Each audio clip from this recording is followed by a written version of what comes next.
Boa noite, amigos do Influência Engenharia. Sexta-feira à noite, Happy Hour Enche, Dia do Engenheiro Civil. Como é que vocês estão? Tudo bem? Eu estou bem, na luta, com saúde. Espero que estejam todos bem. Espero que gostem desse encontro aqui. O Instagram informa que temos 62 seguidores online. E hoje faremos uma happy hour aqui, um papo descontraído com meu parceiro de sempre, companheiro aqui. E quando eu chamo ele é uma convocação, quando ele me chama também é uma convocação. É impossível dizer não. Jornalista, escritor, evangelizador, parceiro, repórter, treinado aí com uma outra grande repórter baiana. Eu não sei se eu vou conseguir visualizar ele, mas eu sei que ele já está aí, conectado. Dê sinal aí, meu amigo. Cadê você? Será que vai dividir a tela? Olha ele Boa aí. noite, Trajano. Boa noite. Tudo bom, meu amigo? Tudo bem, Obrigado você? mais uma vez aí pela companhia, pela presença. Espero que Eu que agradeço. Estou aqui meio que improvisado aqui no meu cenário de engenheiro civil. Tá tudo certo. Não sei se minha cara tá cortada aí. Tá chegando minha cara inteira ou tá cortada? Não, tá cortado não, tá bom aí. Obrigado mais E aí? uma vez, viu, pela presença, pela disponibilidade aí na sexta-feira à noite. Eu achei que eu tinha que fazer uma happy hour aqui especial de hoje, Dia do Engenheiro Civil. Eu disse nada melhor que conversar com outro engenheiro ou um jornalista, porque jornalista é que tem autoridade para conversar com qualquer profissional, né? Não, esse eu acho que é uma profissão que precisa ser muito bem valorizada e que às vezes ainda tem assim algumas dúvidas, alguns tabus, né? E aí é bom também essa oportunidade da gente poder, para mim também, porque eu já estou me programando para voltar com a Live Comporte aí uma vez na semana, para manter as entrevistas e com você também da gente bater esse papo. Mas, assim, conforme a gente conversou aqui nos bastidores, acho que dentro do programa Comporte, Hugo Sorriso, a gente faz essa parceria aqui, coloca no YouTube, dá um engajamento aos nossos trabalhos aqui. E no bom sentido profissional da palavra, eu sou todo seu. Não, vamos bater esse papo então. Boa noite ao pessoal que entrou. Inclusive, eu quero aproveitar e deixar aberto aí, se você tiver alguma pergunta, pode mandar aí que a gente responde ao vivo. Ao vivo é mais gostoso. Para a gente começar... Coisa boa de sexta-feira. Eu tenho um colega meu que civil que hoje a gente chega num dia de melhor humor assim, nas lutas da vida. Aí tem dia que a gente parece que acorda mais assim, inspirado em fazer aquelas piadinhas mais picantes, né? Você que gosta de humor, gosta de piada, tem dia que a gente está mais picante que outros dias. Aí ele chegou para mim e falou assim: Trajano, você está muito erótico. Não, e até assim, a primeira pergunta até que eu tenho para te fazer é quais as funções de um engenheiro civil? Porque assim, a gente está aqui brincando, conversando e tal, e aí, nessa brincadeira a gente pode, né, assim, maneirar, botar de uma forma mais relaxada, assim, não levar tanta coisa a sério, mas assim, em termos de engenharia, um trabalho bem feito, eu acho que não é bem assim, né? Assim, diga aí, assim, Eu sou assim, o um homem, conceito, as funções. eu sou o homem do capacete branco, viu? Me respeite, viu? Não quer guerra Sou o com homem do ninguém, tá capacete. em paz. Oxe, eu sou o homem do capacete branco. Obrigado pela pergunta. Mas de mais nada, boa noite mais uma vez aí que está assistindo. Minha irmã Zade entrou aí, como sempre, fiel escudeira. Família é isso, né? Daqui a pouco entra a manhã, entra o Marcos também, os seguidores de Hugo. Ó, eu sou suspeito para falar que eu sou de uma geração, mas de responder essa pergunta, eu vou chegar nela, mas eu vou fazer um pouquinho de rodeio antes. Porque, assim, um pouquinho da minha história. Eu me lembro que uma vez, tem uns anos já, o Zayde que está assistindo vai se lembrar que a gente talvez estava num churrasco, no aniversário de uma amiga dela, na Pituba, e uma vez alguém perguntou alguma coisa, eu já estava especialista em segurança do trabalho, e eu dei uma dica de alguma coisa lá, de civil, dei minha opinião e tal. E aí ela olhou para mim e falou assim, e você ainda é engenheiro civil? Aí eu falei, eu nunca deixei de ser. Até porque eu nunca abri mão de minha carteira do CREA, vim, e eu briguei com o CREA com isso, quando eu fiz minha especialização principal, que é segurança do trabalho. Uma das perguntas que eu fiz para o CREA é, meu título de engenheiro civil vai continuar, né? Ele, claro, vamos acrescentar aqui especialista em segurança do trabalho. Eu tenho outras especializações, mas não abro mão do civil, não. E a graduação. Eu nunca deixei de gostar.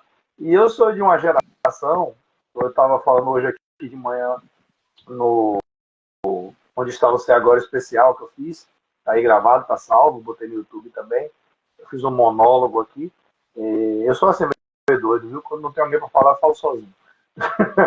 E eu contei um pouquinho dessa minha história, porque nos anos 90, claro que o resto do Brasil, lá, principalmente Rio e São Paulo, sempre teve várias instituições de opção.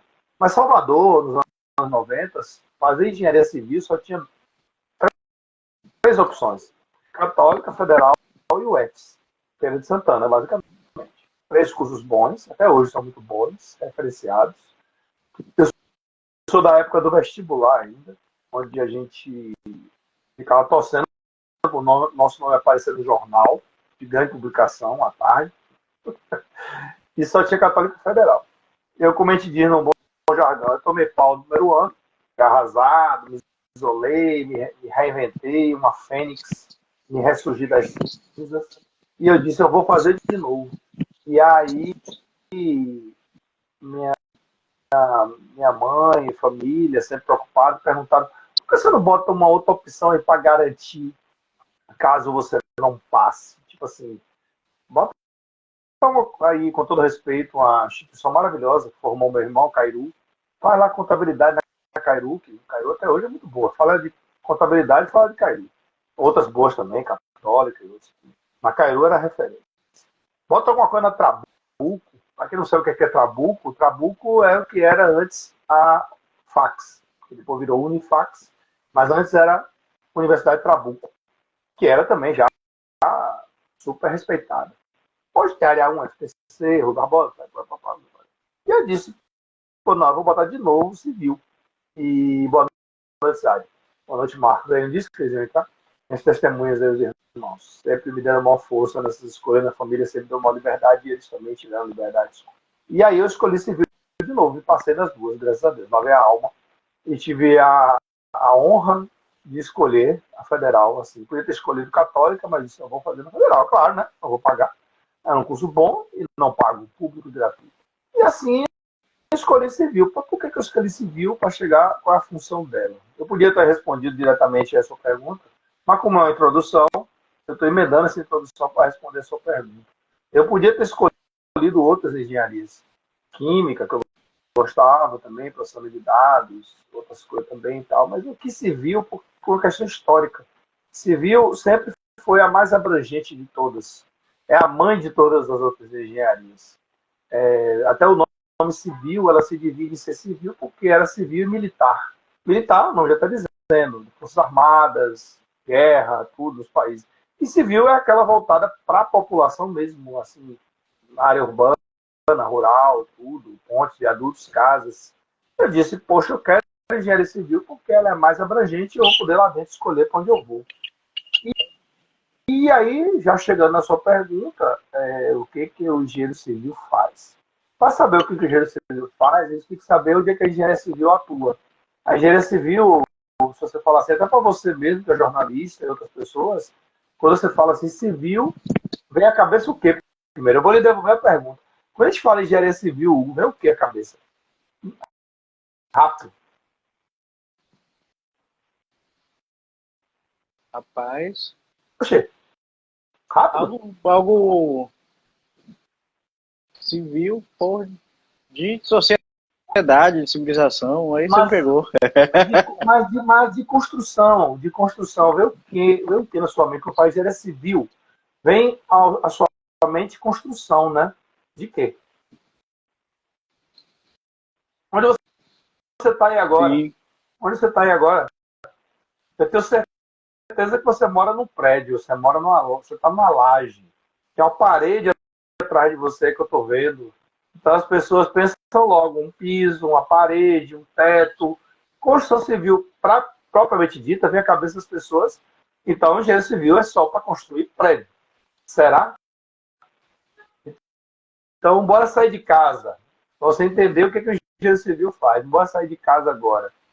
Você vai para o trabalho, para a irmã Sheila, para a faculdade. Você pega de carro, ou vai pegar um ônibus ou metrô, você vai entrar em contato com o que aí fora do seu prédio, do seu habitat? A rua. Tem passeio. Você vai Salvador, que nem aquela música do carnaval. Eu moro numa cidade cheia de ritmo. Salvador também é cheio de ladeiras. Você vai ter viadutos, você tem canais. Salvador é uma cidade cheia de canais. Salvador é uma cidade cheia de canal do Algujá, canal da Vaz da Gama, canal do Bate-Facho ali, Boca do Rio, canal lá da Boca do Rio, canal do Uruguai. Salvador é cheio de canais. Aquele canal do Shopping Salvador ali com Casa do Comércio. Salvador é cheio de canais, porque é cortada de rios. Aí você vai parar nas casas, que é coisa. Você vai ver no seu caminho aí, pronto, acabou a cidade. Lá fora você tem como chega a energia elétrica em sua casa, você tem Pedra do Cavalo, você tem barragens, uma barragem de Pedra do Cavalo, você tem a parte da linha férrea antiga na cidade, né? O próprio metrô, pronto, tem o metrô, tudo isso e... acabou aí? Não. Porto de Salvador, aeroporto de Salvador e mais por aí afora, tudo isso é responsabilidade da engenharia civil e, consequentemente, é o que o engenheiro civil faz. E aí o engenheiro civil ele tem um engenheiro de projeto e tem um engenheiro executor. Ninguém chupa a cana e corre e assobia. Nem bate escanteio e corre para cabecear. Não dá para fazer as duas coisas, não. Você tem um engenheiro civil projetista e tem um engenheiro civil executor, que é aquele cara de campo, raiz. Então, resumindo, o engenheiro civil, a Izade colocou aí, viadutos. Aí eu vou fazer uma pegadinha agora para Zade e para Hugo. Viaduto e ponte é a mesma coisa? Olhando para os dois, viaduto e ponte é a mesma coisa? Não, acho que não. Eles são feitos basicamente da mesma Eles são feitos basicamente da mesma maneira, mas eles têm funções diferentes. Os viadutos são feitos para cortar vias desníveis, uma via sobre a outra, dentro da cidade. E as pontes são para cortar acidentes geográficos. O que quer dizer isso? Lagos, rios, represas. Mas para fazer os dois, é a mesma tecnologia, basicamente. Fundação, pilares, viga, caixão, por aí vai, né? Um tipo de viga que existe, bem comprido. Estádio de futebol, a Isaac não esqueceu da Arena Fonte Nova. Estádio de futebol, para não desagradar aí o outro lado, Barradão, Ituaçu, ginásios. Então, a engenharia civil é muito vasta. Estradas, o engenheiro civil que faz a terraplenagem, que é nivelar o solo, para preparar o pavimento, para receber o asfalto, tudo isso aí é engenharia civil. Porque ela tem esse nome civil porque ela lida com a sociedade, como você disse aí, com pessoas.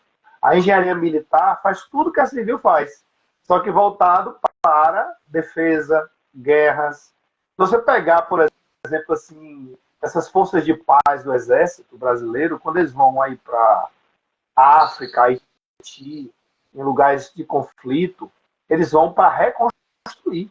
E eles têm no seu corpo para engenheiros, que eles fazem pontes, viadutos, eles fazem barreiras, eles podem fazer represas, eles podem fazer poços artesianos, eles podem fazer várias coisas. A diferença do civil para o militar é apenas o foco. O militar é para forças de paz, guerras, Deus queira que não, né? E outra coisa importante também, o engenheiro civil também faz demolição, viu? Porque para demolir tem que conhecer a estrutura e tem que ter a técnica adequada, senão você pode causar um acidente sério para você e para outras pessoas. Então eu não aconselho ninguém que está assistindo fazer demolição por conta própria. Contrate alguém, se não puder contratar um engenheiro civil, que contrate alguém ligado à engenharia civil, que saiba fazer demolição com a técnica adequada. Por que eu estou fazendo essa ênfase? Porque quando a gente trabalha e presta serviço para a Defesa Civil de Salvador, a gente vê muito do que não se deve, o que não se deve fazer. E a gente vê muitos engenheiros de obra pronta aí, muitos de mais do que louco, todo mundo tem um pouco, viu? Engenheiro também, viu? Médico também, viu? Todo mundo acha que sabe tudo na academia do Facebook, do Instagram. É só ir ali no Google e ver o que faz. É só botar um ferro, botar um cimento e acha que já virou engenheiro. Não é. Não sei Não, você se eu respondi sua pergunta na completude. Não, e assim, até o que eu ia te perguntar também tem a ver assim com o seu projeto, onde está você agora, assim de não só como surgiu, mas assim a principal pergunta em relação a isso é que eu acho que você respondeu aí, que é se não dá vontade de parar toda hora para gravar alguma coisa, porque eu acho que quando você dá uma volta para gravar conteúdo para esse projeto, eu acho que toda rua você encontra alguma coisinha, não acha não? Poxa, bicho, que pergunta massa. Adorei essa pergunta. Primeiro, que isso acabou virando uma marca, né? Zádia e Marcos e algumas pessoas que me seguem aqui já me dão um bom dia ou estão em algum lugar. Zádia essa semana estava lá em outro lugar, estava em Aracaju, e perguntou se onde é que você está agora, se referindo a ela mesmo. Às vezes entra alguém aqui e me dá bom dia no privado, no DM, e fala onde está você agora. Então, onde está você agora surgiu justamente o que você disse aí. E é um casamento com uma música de Peninha, foi cantada aí por Caetano Veloso. Meu irmão fica mandando gifs aí de Caetano cantando, né? Onde está você agora? É porque, assim, eu sou meio compulsivo. Eu não posso ver uma coisa diferente na rua que eu já tenho um olho de repórter, de jornalista. Eu gosto de compartilhar para fazer uma reflexão em cima daquilo.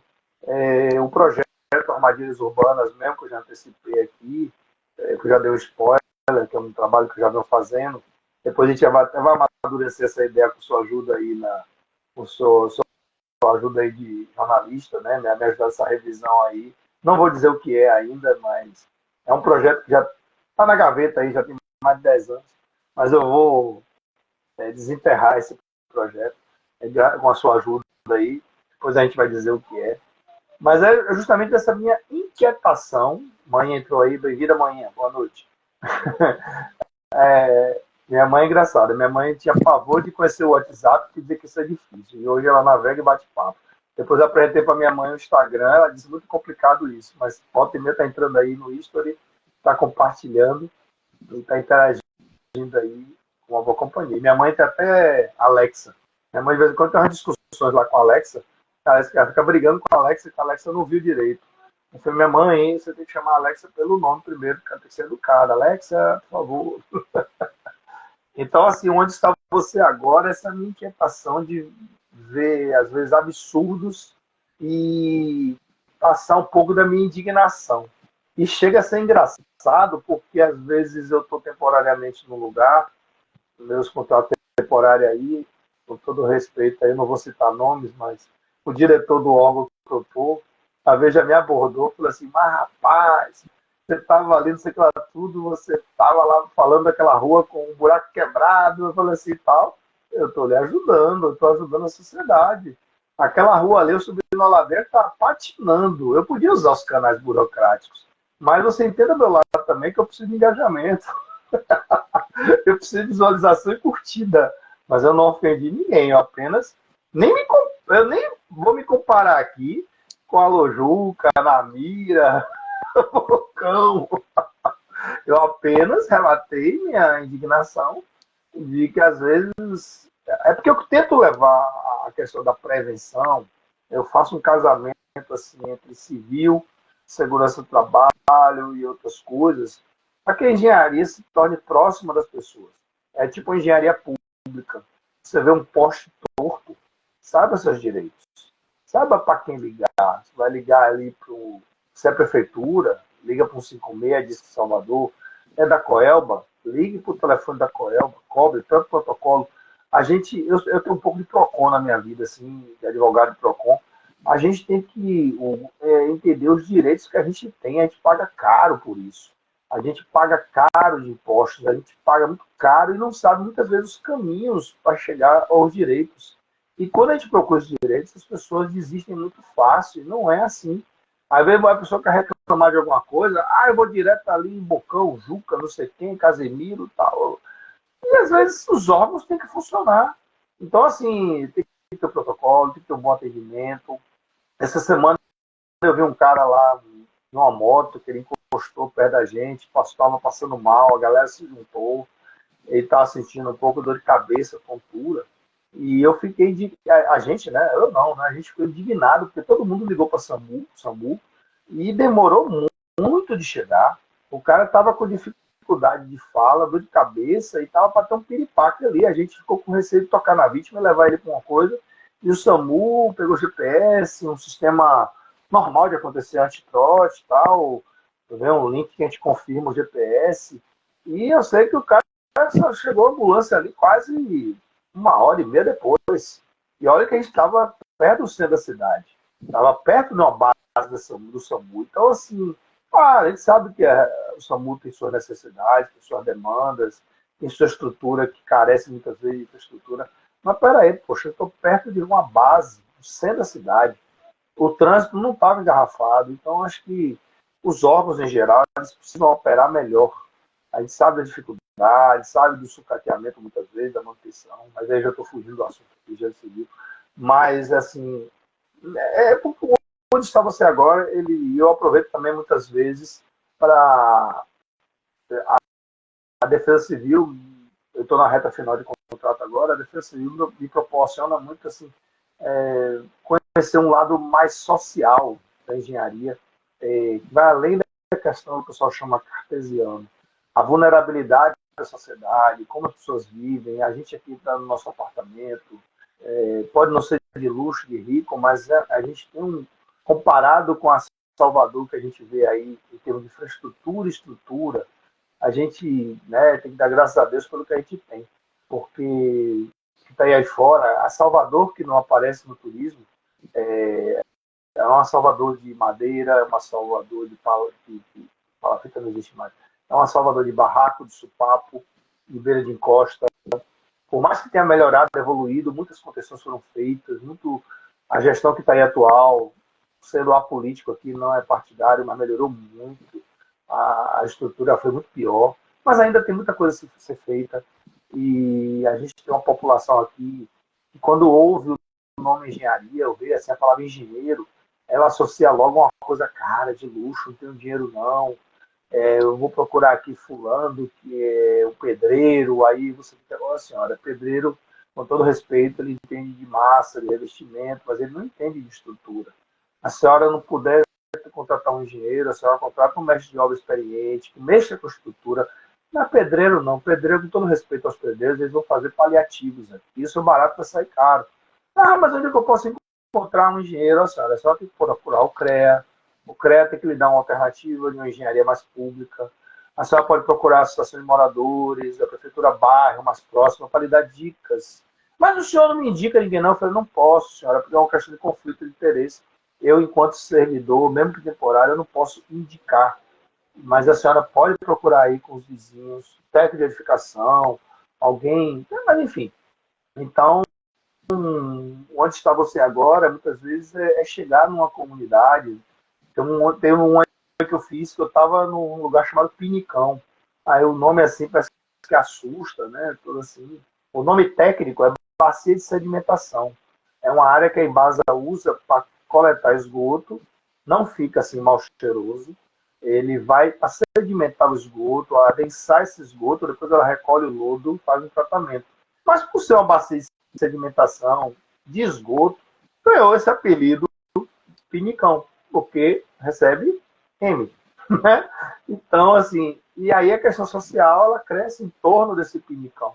Então, quando eu faço assim, um vídeo sobre o pinicão, é mostrar, assim, que aquela ali é Salvador também, né? Salvador também é casarão cair aos pedaços, por mais que se tenha feito trabalho de melhorias, isso aí também é muito engenharia civil, porque engenharia civil também é preservação de história. Engenharia civil também é respeito à história da cidade, que é a identidade da cidade.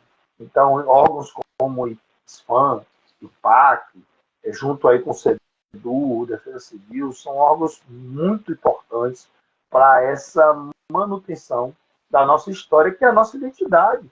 A geração tem que entender. Aí eu só para não me alongar demais, vou passar a pergunta.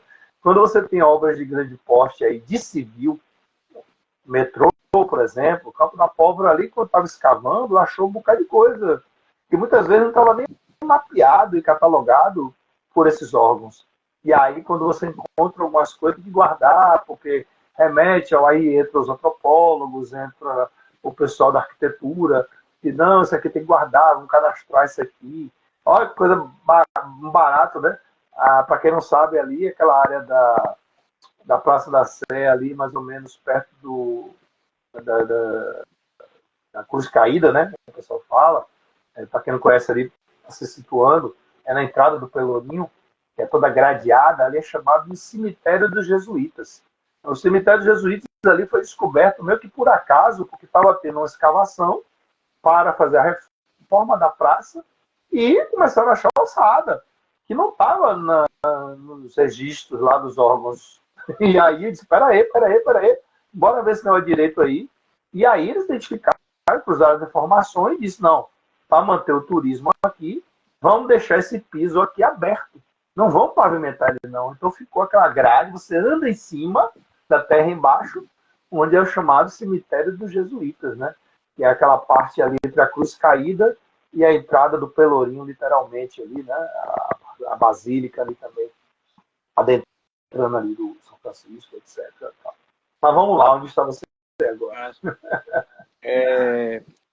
Você falou aí, você foi bacana assim, essa fala sua do chamar um pedreiro, né? Porque sempre é a primeira opção. Assim, e a pergunta assim, que eu vou para fazer, que aí tem um pouco a ver com isso, que é o seguinte: quando é responsabilidade da prefeitura e quando é a responsabilidade do proprietário de um imóvel que está com alguma pendência aí em termos de estrutura aí na sua residência ou nas proximidades, assim, quando é que o proprietário é uma responsabilidade do proprietário do imóvel ou quando é da prefeitura? Que às vezes fica esse jogo de empurra-empurra, né?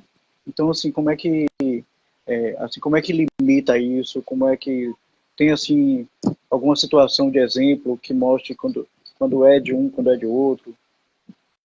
Agora você me apertou sem me abraçar. Tô brincando. Mas vou tentar me sair. Vou dar um de sabonete, vou tentar escorregar. Não, não é brincadeira. Não, assim, não, foi ótima pergunta. Para início de conversa, sempre partimos da premissa legal que a responsabilidade é sempre do proprietário. Sempre. Nós temos um código de obras do município, está disponível lá no site da SEDUR, da prefeitura, .ba.salvador.br, salvador.ba.org.br. Está disponível lá no site da prefeitura. Nós temos um código de obras, que é o passo a passo e a legislação vigente. Código de obras é um termo que não é exclusividade de Salvador, é um termo que se usa no Brasil todo, nas grandes cidades, médias cidades, e é como se deve fazer para receber uma BITS para construir. Tá? Uma vez pronto o imóvel e ocupado, ele recebeu lá o ABITS, que é o termo que se usa, tipo, ocupe-se com a sua finalidade, existe uma outra legislação vigente, que é uma lei de manutenção do imóvel. Então, todo proprietário é responsável por manter seu imóvel para que, além dos riscos que não possa ter para ele, não, principalmente, o que a gente vê muito na defesa civil é não oferecer risco para terceiros. Tipo, tá caindo um pedaço de reboco, investimento do vizinho. Eu estou com uma bica que está lá com o meu telhado. Para quem não sabe, todo telhado tem caimento das águas, né? Quando tem duas quedas, a gente chama de duas águas. Se tem um terceiro aqui, a gente chama de três águas. Tem uma quarta para cá, a gente chama de quatro águas. Ou caimento de água única. Vem com a bica e vai para a rua, algum lugar seguro, mas nunca para cair no vizinho, porque é a questão de limite de propriedade. Então, tudo isso aí é legislado e garantido. E agora vamos assim, quando o imóvel ele pode ser privado ou público. Quando ele é um imóvel privado, o nome já está dizendo, é responsabilidade particular.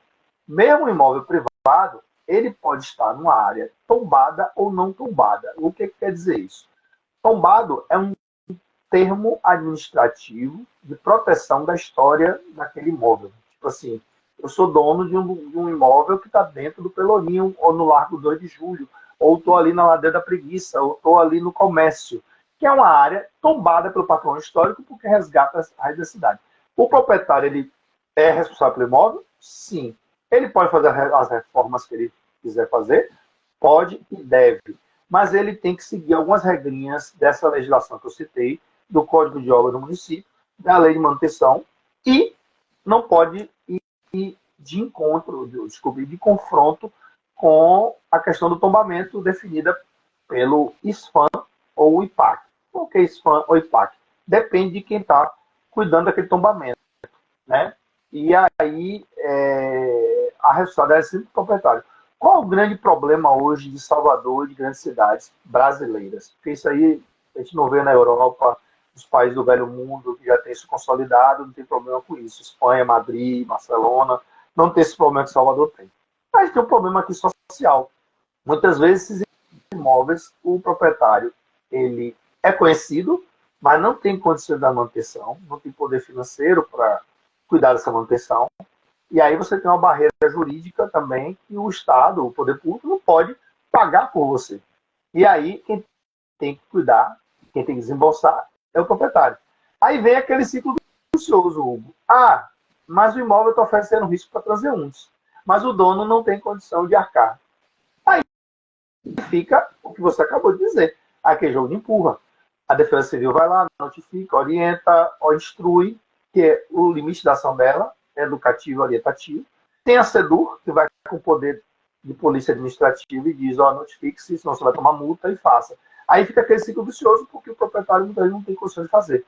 E o risco fica lá, exposto à população. Então, é um entrave que a gente precisa melhorar a nível de Câmara Municipal, a nível de Assembleia Legislativa, a nível de Congresso Nacional, para rever essas coisas. Eu sou muito a favor da ideia, não sei se alguém já pensou isso antes, eu sou muito a favor da ideia de que esses poderes entrem com a verba, ajudem, tem subsídios, não tem subsídio para tanta coisa aí, né?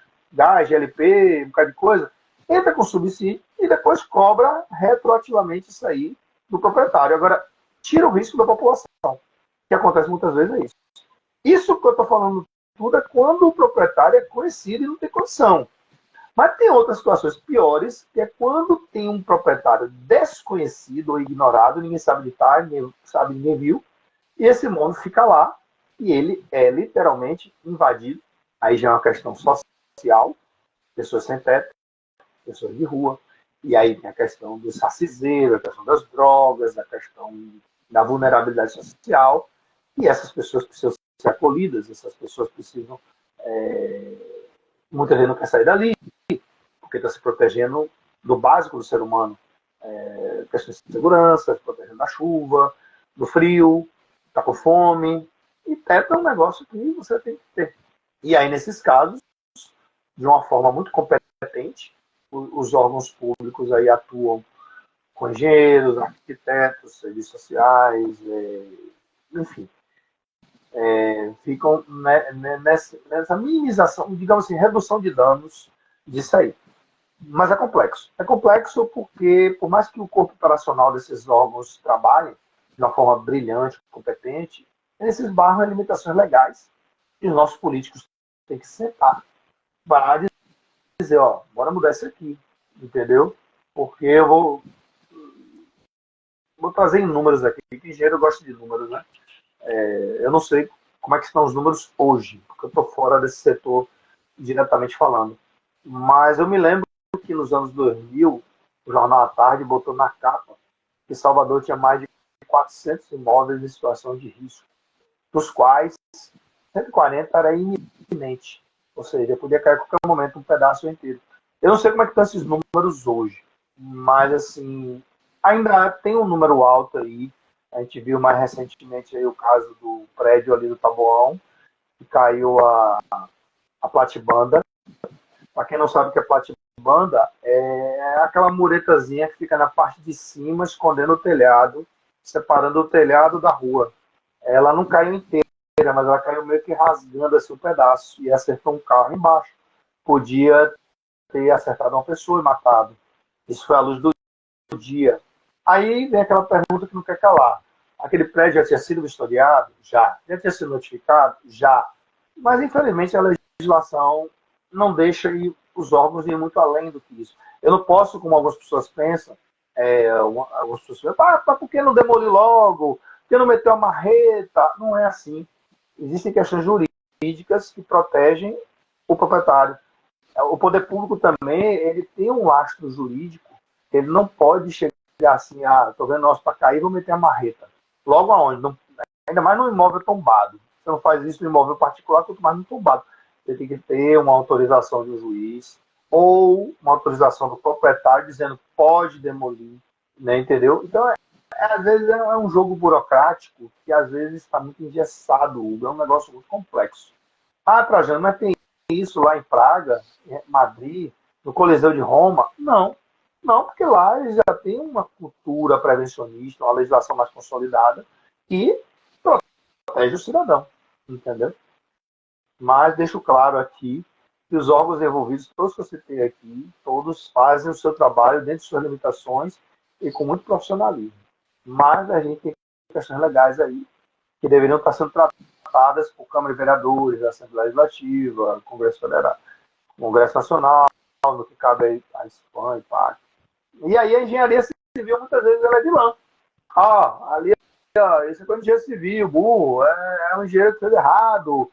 Mal sabe o povo que essas construções antigas são mais bem feitas e resistentes do que as atuais, porque eram construções feitas para durar, superdimensionadas, como a gente chama. Elas eram feitas em arcadas, as paredes eram mais largas, as vigas. Pega aí, não precisa ir muito longe não, para você ver a mudança dos tempos. Pega um apartamento daqueles antigos, na própria Pituba, Costa Azul e Graça, né? Barra. Veja o tamanho dos apartamentos antigos e veja os de hoje. Por que os apartamentos diminuíram de tamanho? Porque unidades menores vendem mais rápido. O objetivo é vender. Não é. As famílias são menores também. Então ninguém quer botar mais apartamento de 3, 4 quartos, com 3 suítes, varandas que são do tamanho do meu apartamento aqui. Isso aí já é uma questão já de arquitetura, urbanismo e mercado imobiliário. Né? Até um pouco dessa questão assim, de prefeitura. Quais são os critérios para liberar um alvará? Porque assim, às vezes você chega em um lugar totalmente residencial e tem um monte de alvará de obra para comércio, sabe? Assim, aqui perto tem eu moro num lugar que ao redor, as ruas que tinham casa, acho que o dono, para querer se livrar logo, a primeira opção que chega de alguém querendo comprar ele libera. E aí, assim, acaba sendo comércio. Aí tá cheio de bar, sabe? E assim, aí a pergunta o que é que você acha dessa liberação excessiva de alvará para comércio em locais residenciais e quais são os direitos desses moradores da Redondeza? Mais uma vez, pergunta de jornalista inteligente é outra coisa, viu? Ótima pergunta, você aí está representando o povo nas suas perguntas, porque, parabéns mesmo, suas perguntas, Hugo, são difíceis, mas é um difícil que eu gosto de responder, porque são necessárias, as pessoas precisam ouvir a verdade. E eu vou dizer a verdade, mas tendo o maior cuidado, porque eu sei onde eu estou pisando, sei o país que eu estou, sei as questões que envolvem isso aí. Vamos lá. Vamos para o acadêmico Então, eu vou começar pelo acadêmico, pelo ideal, depois eu vou chegar lá no real. Salvador é uma cidade, se você pegar o mapa de Salvador olhando de cima, Salvador é uma cidade dividida em ZRs. O que é ZR? São chamadas zonas residenciais. Salvador já teve indústria aqui dentro, eu digo a Chadler, no Lago de Roma, já teve a fábrica da Souza Cruz na Vila Beira-Mar, eu moro na rua da antiga Coca-Cola, então hoje é o Mater Dei. Então Salvador já teve indústria aqui dentro. Não cabia mais, as indústrias foram para fora. Sul, Norte, RMS aqui, região metropolitana. E Lauro de Freitas, Subindo, Feira. Então Salvador hoje é uma cidade dividida em ZRs. ZR1, ZR2, ZR3, ZR4. Quem quiser depois saber o que é isso, é só entrar no site da prefeitura, lá dentro do SEDUR, para ver um mapinha e ver como é que Salvador é dividida. E aí tem os grupos de bairros em cada ZR dessa. Eu não me lembro aqui de cabeça, aqui agora, que minha memória não está muito boa ultimamente aqui hoje. Mas assim, vou dar um exemplo aqui. ZR1 começa pelo centro da cidade. Então ele pega ali o centro, bairro centro, comércio, que é onde a cidade começou, né? Toda a cidade em tese começa do centro e vai para fora. Então, geralmente ZR1, se eu não me engano, você pega ali centro, comércio, e barris, vai, por aí vai.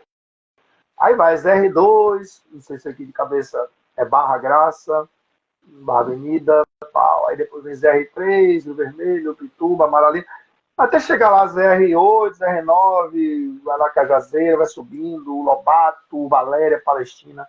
E esse, olhando para a cidade de Salvador, que é a cidade dividida, que entra o papel da SEDUR, a antiga SUCOM, que é a Secretaria de Desenvolvimento Urbano.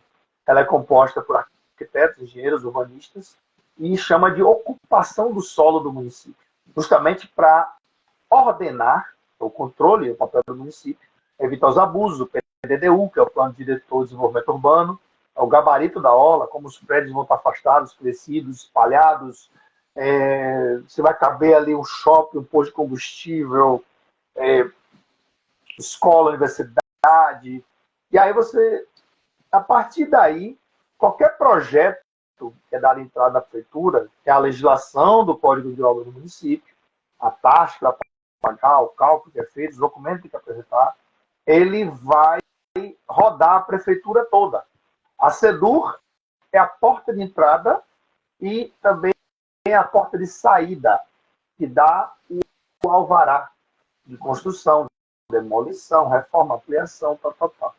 E nesse meio termo, nesse entretempo entre a entrada e a saída, ele roda a prefeitura toda. Então, Salvador, dê sua opinião em relação a isso aqui, o impacto do trânsito. Semana, deu parecer aqui sobre a questão das árvores, questão ambiental. Claro que isso aí tem um prazo estipulado para cada um dar um parecer, então eles vão ali, coisa de serviço público mesmo. Vai criando um protocolo, uma pilha de documentos, que é o chamado processo, para no final a SEDUR olhar as restrições que vai ter para aquilo ali. Isso aí é para dar o alvará para construir. Para construir. Uma vez construído, o estabelecimento apresenta para a SEDUR, já concluí minha obra, agora eu quero ocupar e usar. Ela solicita o ABITS. O ABITS também tem taxa, você paga tudo, a SEDUR vai lá fiscalizar e diz se está batendo o que foi projetado com o que foi executado. Até aí tudo lindo, né? Tudo lindo, tudo perfeito e tal. Depois de ABITS, pronto, entra o papel da fiscalização de rotina, sujeito a denúncias ou reclamações, que vai ver, digamos assim, os abusos. Então, você bota um bar, alguma coisa assim, e está botando mesas, cadeiras espalhadas no passeio, que é público. Existe uma chamada área de recuo entre o meio-fio e a passagem de pedestres, geralmente de 1,5 m, 2 metros, depende da via, e dali para dentro você pode ocupar as mesas. Um bom exemplo, você pode ver isso aí, é ali entre o Farol da Barra e o Cristo, né? Que tem aqueles bares ali, com aquelas mesas, cadeiras, porque a SEDUR autorizou até aquele limite, o resto ali você não mexe, porque é para os carros passarem. Se a pessoa avançar daquilo ali, o poder da fiscalização vai lá, pode começar uma notificação para corrigir, multar, de auto de infração, e até mesmo se insistir ou repetir, pode vir um embargo, né? Suspender as atividades. Então, assim, a parte mais difícil de responder a sua pergunta aí é justamente depois que está tudo pronto, tudo organizadinho, quem procurou o caminho do legal. Porque tem muitos que procuram o ilegal. Fazem escondido, fazem achando que nada vai acontecer. E aí rolam as denúncias, a pessoa tem que ligar para o Disque Salvador 156 e ela fazer as devidas denúncias para que o órgão atue. E tem uma outra dificuldade aí também, que é o corpo fiscal. Uma pergunta assim, o corpo fiscal ele dá conta do tamanho de Salvador e as necessidades? É outra coisa assim que é muito discutível em qualquer área. A gente sempre está reclamando que falta médico, falta fiscal, falta auditor fiscal, falta isso, falta aquilo, poder público. Só que aí vai se esbarrar em outra coisa também já mais profunda, que são as limitações orçamentárias, limite de, se eu não me engano, na legislação hoje, meu irmão que é contador sabe isso de cabeça.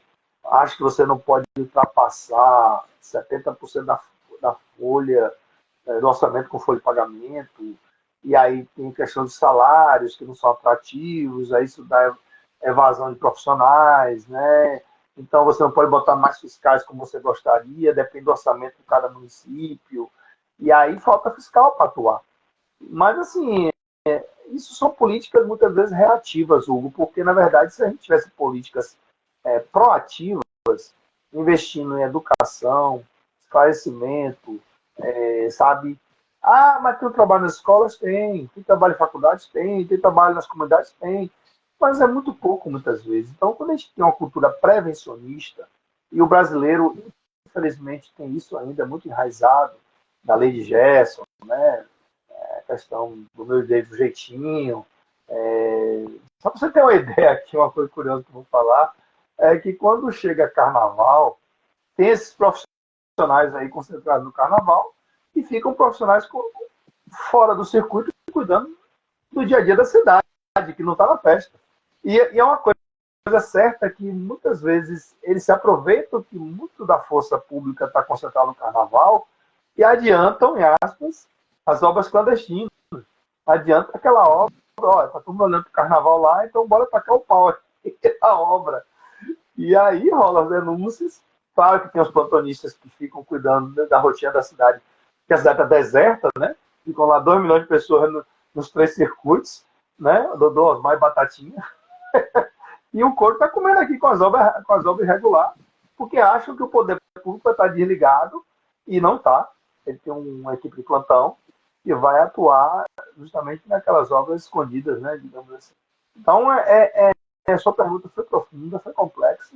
Não sei se eu respondi a tempo, mas tem toda uma questão aí do ideal, que é regularizar a obra sempre, o serviço, e tem a questão do real, e a gente não pode tapar os olhos com a realidade que acontece no poder público, estadual, federal, privado.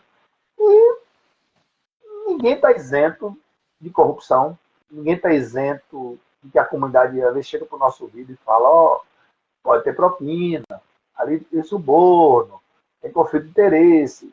Isso aí não é do órgão, é do ser humano. Então aí cada um responde por si até o dia que for descoberto, né? Não estou dizendo aquilo longe de mim, pelo amor de Deus. Eu estou falando aqui da Prefeitura de Salvador, estou falando de maneira geral.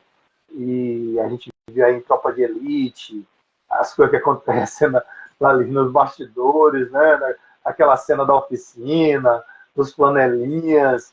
Então, assim, os órgãos públicos em geral, na área de educação, saúde, obras, infelizmente, assim, a gente tem esse câncer brasileiro chamado corrupção, para não dizer tráfico de influência, muitas vezes, o que existe.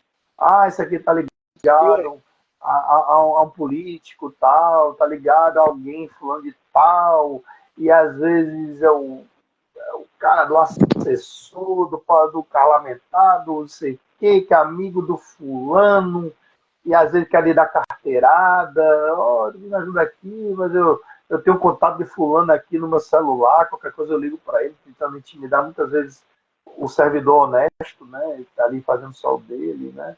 E não precisa ir muito longe não, Hugo, no carnaval tem isso.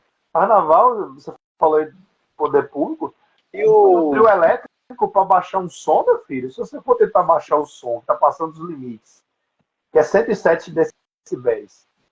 Eu não vou citar nomes, mas os mangangão aí famosos botam aí um avião pousando no aeroporto, que é 115, 112, deixando você surdo. E quando você vai tentar baixar o volume disso aí, eles apontam para o fiscal. Expõe o fiscal a ser lixado com a população, né? Ó, estão mandando baixar o som aqui, viu, galera? É assim, porque esse que está fazendo isso, que é um mangangão, é amigo de fulano, é amigo de Beltrano, eu vou falar com ele, né? E os reis e rainhas aí. E o Miriam, próprio um abraço, consumidor, obrigado aí. O Guinho abençoe, Deus abençoe. Obrigado aí, Miriam. Parabéns pelo nosso dia. Estamos aqui à disposição. É dia de Hugo também, é sempre dia do jornalista também, todos os dias aí. Diga, Hugo, nesse, desculpe. nesse caso, Trajano, o morador, o que é que ele pode fazer? Assim, um exemplo, essa questão do som, essa questão às vezes, de algum movimento nesse comércio do lado e acabar rachando um pouco o muro. Assim, como é que ele procede? Ele tem algum direito? Assim, o que é que ele faz?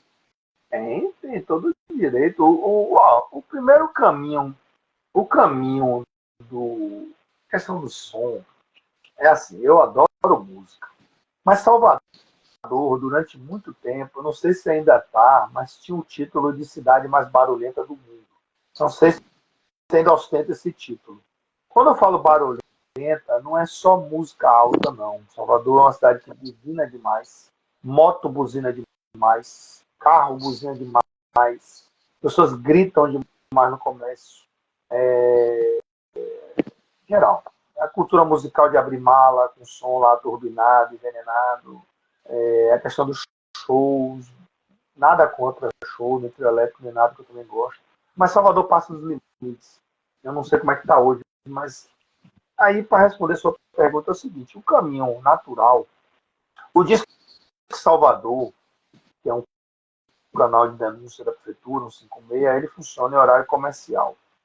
Poluição sonora tem um telefone separado, se eu não me engano, 24 horas, que não sei de cabeça, mas pode entrar lá no site da prefeitura, da SEDU, e tem um telefone lá que você liga. O grande chato da poluição sonora, não sei se mudou, mas acho que ainda é que não pode ser anônimo. Por que não pode ser anônimo? Porque para você medir o incômodo daquele som que está chegando ao seu ouvido, eu tenho que medir no ponto incomodado. Essa é a parte chata. Eu tenho que ir com um decibelímetro, botar no ponto que a pessoa está reclamando, para ver se está chegando com aqueles decibéis ali. Se eu não me engano, após as 22 horas não pode passar de 65 decibéis. Para as pessoas terem uma ideia de que eu estou falando de decibéis, a gente aqui conversando agora, a gente está aqui entre 50 decibéis, 45 para 50 decibéis, uma conversa normal. 65 já é algo que começa a incomodar à medida que a cidade vai baixando o volume, digamos assim. Então, se você chegar na Avenida 7 e der um grito, ninguém vai lhe ouvir. Mas tente dar um grito na Avenida 7, 22 horas. Acho que todo mundo vai lhe ouvir. Então, depende o quanto outros sons estão abafando, numa linguagem mais fácil e popular. Então, assim, a nossa legislação, que é uma questão de conforto acústico, e também é uma questão ambiental, porque ela está enquadrada na legislação ambiental, que tem a ver com a questão de saúde pública também, você não pode passar de 165 decibéis a partir de 22 horas. Você até ligar um gerador, já dá isso aí. Então, assim, o que eu estou querendo dizer com isso? Para você botar pontos de shows em locais, tem que ter autorização da SEDUR, em Salvador. Na sua cidade, no estado, o órgão correspondente é a poluição sonora, a estabelecimentos, a distanciamento. Eu não posso botar um show, por exemplo, lá de um hospital, de noite. Eu não posso botar um show lá de uma igreja, que está funcionando de noite. Eu não posso botar um show do lado de uma escola funcionando. E áreas residenciais também têm os limites estabelecidos pela legislação. Então tem tabelinhas para isso aí. O canal que você vai usar é um 56 aqui em Salvador, que é o Disque Salvador. Se for fora desse horário comercial, tem um telefone de contato aí, que está no site da prefeitura, que você pode anunciar. Agora, aí vem uma questão social, Hugo, delicada. A maioria das queixas dessas poluições sonoras são em áreas ditas perigosas, são áreas ditas boca-quentes. E muitas vezes o vizinho lá não vai querer ter a vida dele ameaçada, porque fulaninho vai descobrir quem foi que denunciou. Fulaninho vai ver aonde é que a SEDU está indo lá medir, né? E, infelizmente, a pessoa não denuncia, se cala, porque ela não quer, literalmente, ter a represália, se é que você não entende. Né? Então, a gente está falando aqui de bairros perigosos. Eu sei onde é que você quer chegar, a questão dos paredões. Né? E as pessoas, infelizmente, aprendem a conviver com esses paredões, porque aí, dentro daquele conceito de governo paralelo, embora os órgãos oficiais não aceitem esse termo, né, mas é uma realidade, eles mexem com a economia local, eles aquecem o comércio, mexem com bebidas, carros, mexem até com transporte de aplicativos, né, para levar e trazer. E é uma questão, é um tecido social aí que se mistura de uma forma complexa e perigosa. Mas o caminho teórico é fazer a denúncia, entendeu? Mas tem que ser em tempo real. O órgão tem que ir lá com o decibelímetro, que é o aparelho, tem um microfonezinho na ponta, e ele vai medir, ver se está chegando ao ouvido daquela pessoa o limite extrapolado. Agora, foi muito boa a sua pergunta, porque hoje em dia a coisa não se limita aos seres humanos ditos normais. Nós temos hoje uma população de autistas muito grande na cidade, que você conhece aí tanto quanto eu, até mais do que eu. E autismo tem graus de 1 a 4, e geralmente os graus 3 e 4 tem que andar com abafador de ruído, não podem ouvir nada acima do que a gente está conversando aqui, que já é um terror para eles.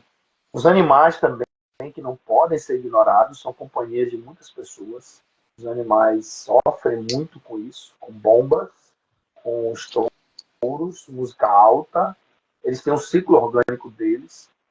Então, cachorros, gatos que fazem companhia a muita gente hoje que mora só ou se sente só, e são abalados por esse som alto de Salvador. Então, uma coisa aí, pegando aí autistas, pessoas idosas, animais.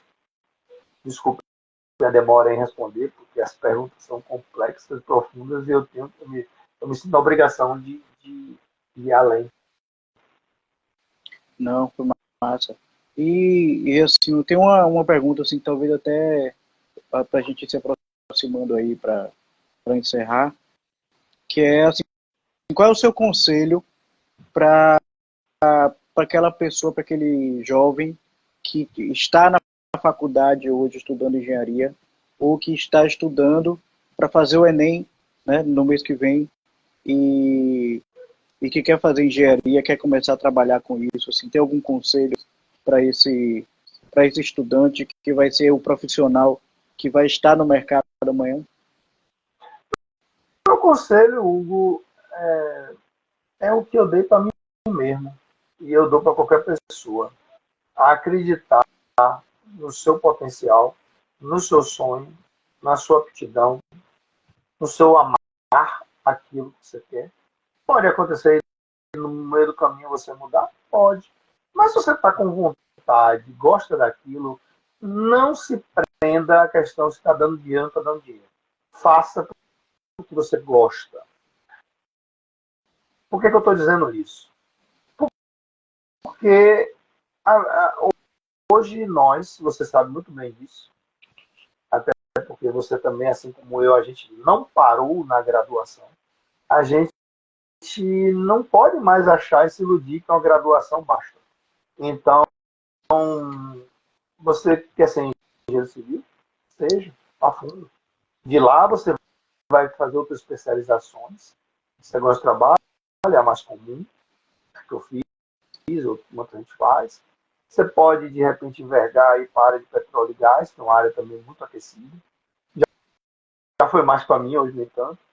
Mas a gente já falou sobre etarismo aqui, acho que eu sofro um pouquinho já de questão, mas por mais novos aí é uma oportunidade. E eu vou me colocar como exemplo da minha caminhada, para ver se você vê como é que as coisas são dinâmicas. E tem muito a ver com a questão espiritual. Às vezes você quer um caminho e a vida, fala a vida mesmo, a vida vai lhe chamando para outro. E você vai gostando. Então, eu fiz engenharia civil, eu era apaixonado por cálculo. Por que eu não falo eu era? Eu não deixei de gostar de cálculo, mas eu perdi a mão, perdi a prática. Mas eu adorava na faculdade fazer cálculos. Eu quero fazer cálculo estrutural, eu quero fazer cálculo para botar um pilar em pé, uma viga, fundação. Eu quero ser estruturalista, era meu sonho. E aí, todo mundo, não, você é doido, não sei o quê, essa área aí é muito algebrismo, muito cheio de conta, que eu adoro. E aí não surgia nada de estágio. Porque estágio é importante na faculdade, né, Hugo? Você está ali, você quer viver a prática, você quer uma oportunidade de ganhar um dinheiro também, né? Porque estágio paga, estágio remunerado. O que surgiu para mim primeiro foi saneamento básico. Apesar de eu ter o maior respeito por essa área, eu disse, poxa, surgiu aqui na Embasa. Aí eu fui para a Embasa. Quando acabou a Embasa, e eu aproveitei bem meu ano limite, um ano de estágio, eu fiz obra, fiz projeto, tal, assim. Quando acabou meu estágio, eu disse, vou para onde agora? Aí uma empresa privada me chamou, chamada MRM, olha, tem uma vaga aqui para área de esgoto. Eu falei, rapaz, eu tô com o pé no saneamento básico mesmo, saí de água, eu tenho para esgoto agora. E eu saía lá da Barra para esse meus filhos e voltava de ônibus todos os dias. E naquela época não era como hoje. Eu pegava 2 anos para ir, 2 anos para voltar. Os meus filhos estavam na época com uma fase perigosa. Eu ia rezando e voltava rezando. Aquela BR todo dia ali, ele para casa de noite e tal. E eu disse, eu vou, não acredito nisso. Quando eu formei engenharia civil, eu disse, poxa, eu estou aqui bem em saneamento básico. Aí eu vou para saneamento básico. E nada. Passei no concurso da prefeitura. Quando eu pisei lá na prefeitura, disseram, vai para a Codesal, Defesa Civil, e lá você vai ser analista de infraestrutura. Fiscalizar imóvel, rachadura. Estrutura, eu gosto. Mas você vai ver patologia. Você vai ver a parte de sintomas da estrutura para corrigir e orientar as pessoas. Eu falei, tá bom, vamos lá. E eu fui. Cheguei lá na Codesal, comecei a fazer minhas vistorias de rotina, adorava ver a estrutura, como não se faz. Aí o que surgiu? Que foi a grande guinada da minha vida. Vai ter uma bolsa aí para você disputar com outros colegas, uma bolsa integral de segurança do trabalho. Eu falei, o que é isso aí, né? E aí fiz e passei. E aí essa cachaça, em aspas, virou, já tem 23 anos. Então, assim, o que eu estou querendo resumir com isso? E mesmo depois de segurança do trabalho, conheci a Bahia Gás, me especializei em gás natural. Depois eu fui para a área de paisagismo, fui para a Senai, dei aula, coordenador de curso, fui para petróleo e gás. Ou seja, a minha vida era muito aquela música Deixa a vida me levar, vida leva. Então, eu tracei uma coisa na minha cabeça e fui para completamente diferente. E fui gostando, fui tomando um gosto daquilo, entendeu? Então, assim, se você disser para já não, se você voltasse no tempo, você faria tudo de novo? Eu faria tudo de novo. Eu faria engenharia civil na Católica e na Federal.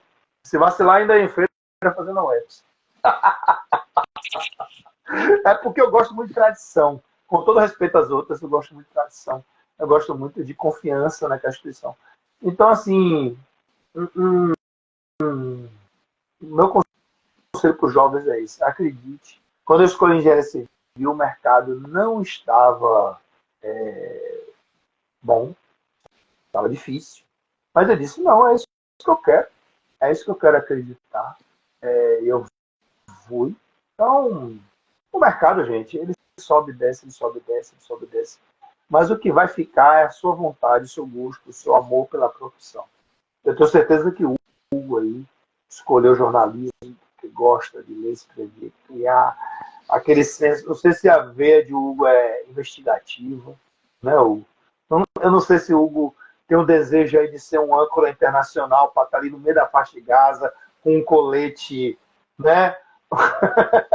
Ou de repente, eu não sei se o Hugo ele vai dizer aí daqui a pouco se ele pode ser um repórter fotográfico, então um jornalista.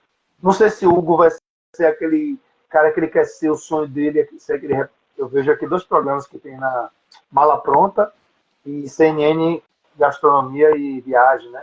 Com Daniela. E são dois programas que ela sai viajando pelo mundo aí.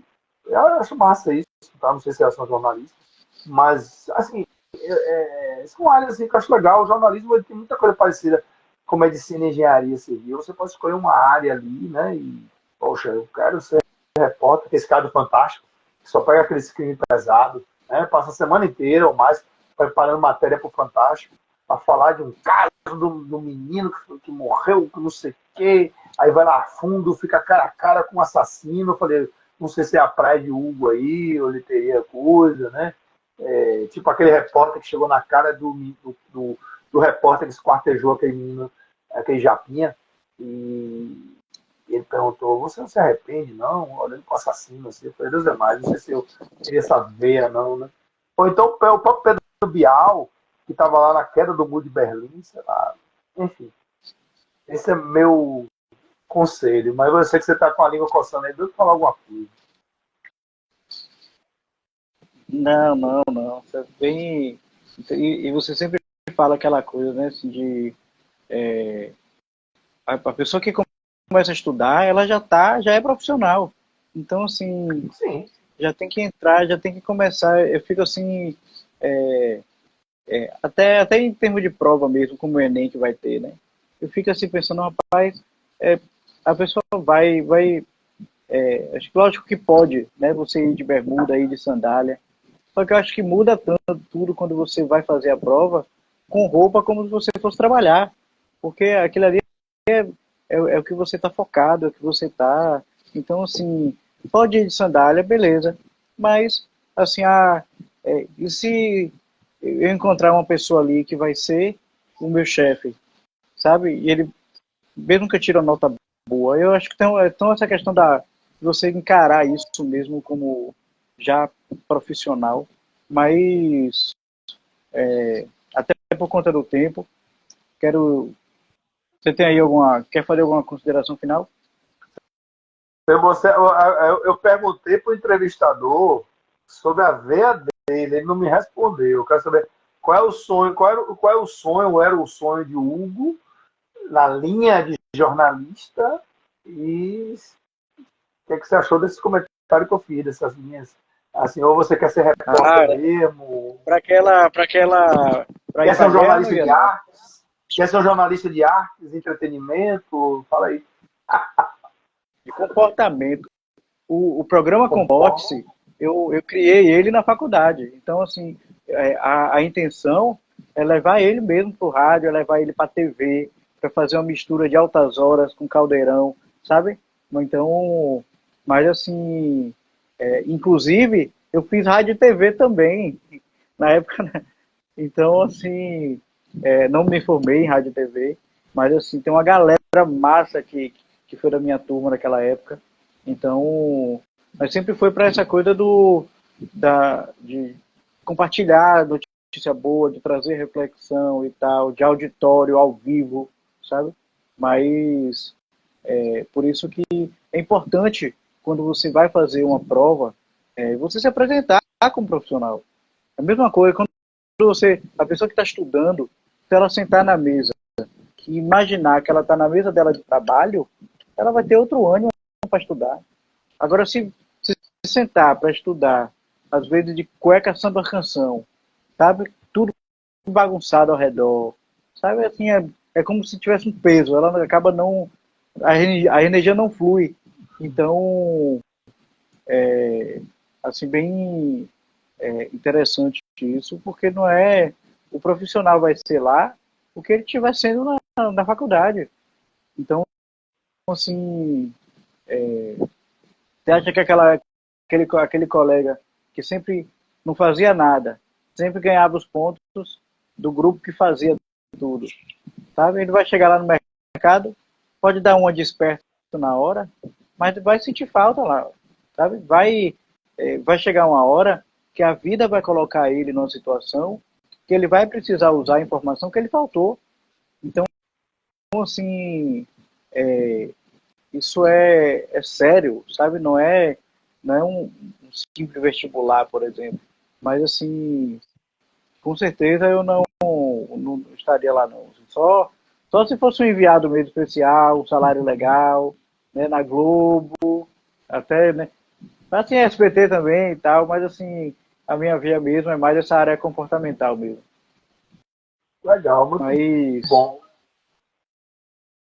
Mas, não, só pegando um gancho rapidinho aqui, bem rapidinho, eu não posso deixar de falar sobre isso, já que você falou do Enem aí dos jovens. É uma coisa assim que eu vou ser bem sincero, me incomoda. Vou falar agora me incomoda, é uma coisa que me incomoda. Eu tenho como princípio, eu vejo os outros assim, e você tem autoridade para falar sobre o jovem mais do que eu, assim. Eu peço assim, as pessoas, e aí, no caso de engenheiro civil, qualquer outra engenharia, você falou aí da roupa, tudo, eu me lembrei. Gente, não abram mão. Pare de achar que tudo tem lei, tem norma para isso e aquilo. Tem coisas que é bom senso. Não vamos abrir mão da questão da compostura da roupa, não. A roupa diz muito do que você pretende que você é. Eu sou de uma geração intermediária ali, entre a de hoje, que eu vou falar, e a de ontem, antes de mim. Para quem não sabe, a Fundação Politécnica ali no centro da cidade, lá de São Pedro, é onde tinha os cursos de engenharia que formavam engenheiros politécnicos. Com a chegada da escola politécnica nos anos 50 para 60, aquele prédio lá da Federação, foram surgindo, além da engenharia civil, engenharia de minas, engenharia sanitária, engenharia mecânica, tal. E é uma época que os engenheiros iam para o curso de terno e gravata, sapato social. Eu já peguei uma geração que eu ia sempre de calça jeans, sapato esportivo, sapato casual, minha roupa de camisa de botão gola polo, camisa de botão de fechar, porque dali exemplo de estádio. E eu fico triste, Hugo, acho que a palavra é essa, quando eu vou hoje, tudo bem que alguém vai reclamar, mas é o calor, mudou o clima, não é isso não. Há uma falta de respeito muito grande pela profissão, pela instituição, pelo estabelecimento, de pessoas que vão de chinelo, vão de bermuda, vão de camiseta para assistir aulas de engenharia. Eu tenho visto acontecer a mesma coisa com direito. Não sei se medicina, como é que tá, odontologia, mas e eu estou falando assim porque eu trabalhei 2 anos prestando serviço na UFBA e eu sou muito observador. A UFBA da minha época com a UFBA de hoje continua com a mesma autoridade acadêmica que ela sempre teve. O que está se perdendo no caminho aí muitas vezes, está estragando o poder público, são essas questões de militância, ideologias, assim, não vou aqui dizer que é esquerda de direita, mas assim, são posturas que são incompatíveis com o meio acadêmico. Eu me lembro que uma certa vez eu fui na pressa, não era o meu feitio não, eu entrei na pressa a resolver um negócio para dentro do CREA. E nesse dia, eu estava de sapato casual, estava de bermudão, abaixo do joelho, e uma camisa gola polo. Eu fui chamado a atenção por provavelmente um outro engenheiro de cabelo branco das antigas que estava lá dentro. Ele olhou para mim de cima e embaixo. Não se vê numa instituição como essa aqui, assim, de bermuda. Aí eu disse para o senhor, desculpe, eu estava de bermudão, abaixo do joelho. É porque minha escaneta, imagine, ele é das antigas, estava lá todo traçado. Não estava assim socialmente arrumado, não. Ele estava no padrão. Sapato social, calça, tudo. E eu apenas estava com uma bermuda mostrando minha canela. Só. Mas eu estava de bermuda. Só por aí você tira. Que a velha guarda. E nosso amigo Milani também, lá, né? Da irmã Sheila, o nosso querido Milani. Ele já me chamou a atenção lá no centro espírita, aquele jeito Milani de ser.